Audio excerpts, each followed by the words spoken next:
Welcome. In this session on natural deduction, we'll begin our exploration of proofs involving contradiction.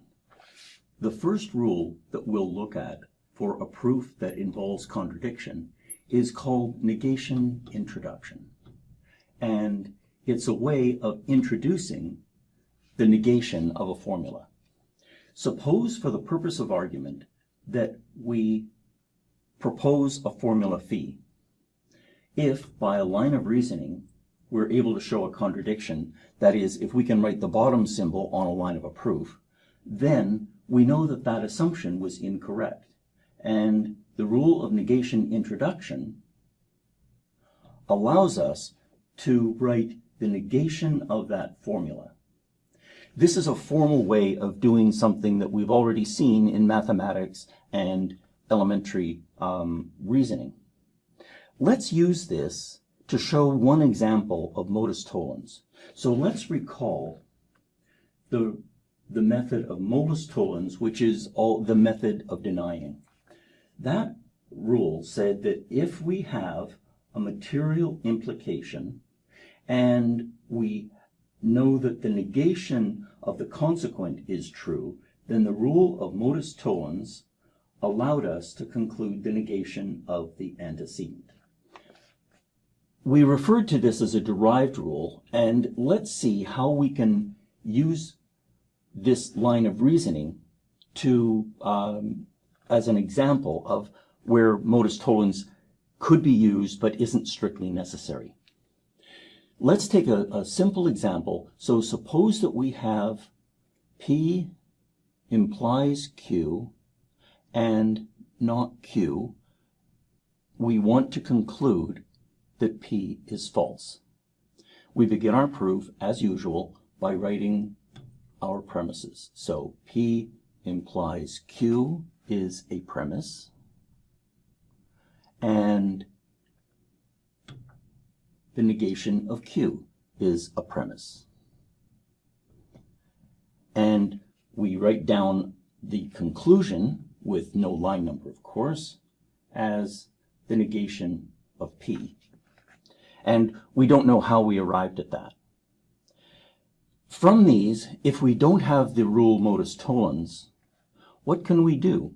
Well, we can see that by pattern matching, we can see that the negation of a formula appears, and that fits the deduction part of the rule of negation introduction. Let's open up an assumption box to use this rule. So, as is my habit, I open up the assumption box as step 1. Step 2, I write the rule that I'm using when I'm opening that assumption box. Step 3 is I write the assumption, which in this case, the assumption for negation introduction is the unnegated form of the formula, so that is simply P, and I can assign a line number to it because it's the part of the opening of the box, and that reason for having it in my proof is that it's an assumption. My next step is that I write the last line of the box, which is a contradiction, or the bottom symbol.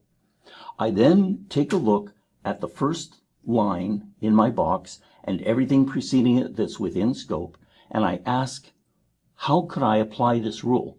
Well, I see P here, and I see P implies Q, so I could deduce, using modus ponens, which is the method of affirming, I could use implication elimination and write Q.